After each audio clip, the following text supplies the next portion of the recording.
بسم الله الرحمن الرحيم دمان waxaan halkan ka salaamayaa ummadda islaamka meel kasta dunida dacaladeeda ka joogto waxaan ku salaamayaa salaanta islaamka assalaamu calaykum waraxmatullaahi wabarakaatuh magacaygu waa Nada Cismaan Xirsi Galow joogta kuna magac dheer Nada Galow joogta magaalada Burco ardayad gobolka Togdheer joogta ardayad jaamacadeed waliba waxaan halkan maanta tacsi tiiraan la uga diraya dalkayga maanta dhibaataysan iyo dadkayga dhibaataysan sababtoo ilaa xalay ilaa habeen hore waanu qeyroonayna waanu ooyayna laakiin dareenkayga maanan muujin inkastoo baraha bulshada iyo meel kastoo sawiro xun lagu soo daadiyay baanu ka ooyaynay haddana dareen aanu cabirnay ma jirto waayo dalkayga maanta dad isku kalsoon ama iskaashata maaha waa dal meel walba qabiilan iyo qasax leeyahay geedlan u kala baxay waa dad kala guuray waa dad qadiyad xumi kala laysay waa dad qabiil iyo qaran baabis qalbiyadoodii galay waxaan anagoo intaaba og hadaba maanta tacsi tiiraya loo diray dadkii 270 iyo 6 qof ahaa ee lagu gumaaday magaalada Muqdisho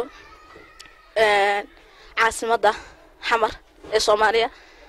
ee lagu dilay gardarrada iyo xaq darrada iyo waxaanay sameyn waa dad maatiya oo qanacsanaya oo hooyay aaba isku jira walaal iyo iyaal iyo xigaal bay isku jira aan waxba galabsan ayaa la iska dilay bal maxaa lagu dilay maanta dalkayga waxa uu soo gurmanaya nin magac ila wadaago islaamunilaa Soomaalidii midimo damqan midimo hadal maxay tahay sababtaas maxay tahay talo marka madaxweynaha Turkiga Ilaahay daayay madaxweynaha islaamka kale nagu qaalay runtii weeyaan markuu noo soo gurmanayo dalkayga u soo gurmanaya asagoo dhaqan la wadaagin oo aan af Soomaalina la wadaagin oo diinimo una la wadaaga maxay tahay diin buu nagu naxariistay bal kuwii isdhalay ilmaadarkii gacalkii xigaalka ahaa ee kala qabay ee isku dhaxay maxay isku gunixin waayeen talo maxay jawaabtaas tahay maxay su'aashaas tahay kaba soo gudbo waxa soo dhan maanta waxaan diray qof kasta hooyo Soomaaliyeed oo magaalada Muqdisho joogta oo kuna nool dhibaatadii naga dhacday kaligood kuma dhicin ummadda Soomaaliyeed meel kasta joogta qalbigeeda way saameynaysaa dhibaatada ku dhacday ee carruurta dhimatay iyo waalidiinta dhimatay iyo waayeelka dhintay meesha lagu gumaadayba waxaan ku tacsiyeenaa inuu Ilaahay naxariista janno ka waraabiyo inna lillahi raaji'uun balna waxaan arkay imka video hadda la soo diray oo wiil ii soo diray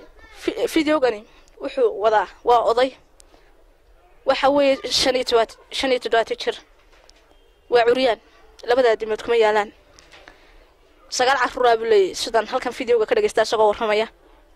sagaalka carruurka uu leeyahay wuxuu yiri laba ii lixaad qabay inta kalena aniga ila mid ahaayeen waxaan ku dhashay curyaamadaas bay ku dhasheen labada ii lagu qabay mid fonfor buu ka baxay mid jaamacadda Muqdisho jaamacadda Siman University College buu dhigan jiray Muqdisho ku taal wuxuu yiri labadaas way caawin jireen dukaan yar baan haystay dukaanka yaraan haysto markay ka soo baxaan mid walba jaamacadda ka yimaado mid isku ka yimaado iyaga isku kasoo bedel jiray shaqan jiray anigu ma shaqaynayo labada dimood bay kuma yaalaan iyaga ay shaqan jiray qarxi darha toolan ku waayay qarxi darha toole ayaan ku waayay hooyadu waa curyaan asagii waa curyaan waxa kale todobada kalaan haysta waa curyaan anigu curyaan baan maxaan ku shaqaystaa mise maxaan wax ku tarsadaa waxba ilaadimo bay iguma yaalaan maxaan wax ku tari karaa dawladdeeda sharaf leh waxaan ka codsanayaa buu leeyahay inay ii gargaaraan horta gargaarka Ilaahay baa bixiya laakiin haddana waxaan ka codsanaynaa dawladdeeda sharafta leh waliba madaxweynaha Soomaaliyeed madaxweynaha iyaga qaranka Soomaaliyeed Maxamed Cabdullaahi Farmaajo inuu u kaco shacabka Soomaaliyeed waliba si naxariis ku jirto ugu kaco ayaan ka codsanaynaa waayo maanta waan wada damqanahay maanta waan wada damqanay waanan wada ooynay runtii waxaan ummadda Soomaaliyeed ka codsanaynaa in loo kaco oo ka Soomaaliya jooga iyo ka waqooyi jooga aanu kacno hadan dhalinyarnahay ba inta feefka ka helaya iyo ka halka dooraraya midahan noqdaan meelaan ku dirnaa hadii naloo soo sheegay ida xalay lacag waanu bixinaynay waanu ku diraynaa akoomada waliba noo soo sheegan haddana anagu dhalinyarnahay kuwa halka jooga wallahi waan isxilqaamayna dadka dhintay iyo hooyooyinka maanta iswaayana dhamaantood waxaan ka codsanaynaa inaanay qalbiga isdhaqaajin dadkani meel xun tegi maayaan laakiin kuwa dilaya ayaa ku aakhira beeray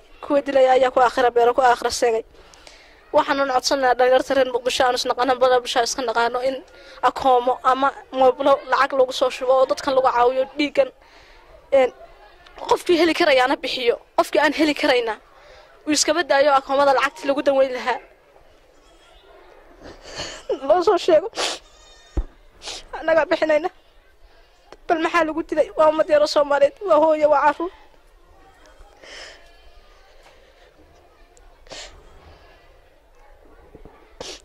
tolaya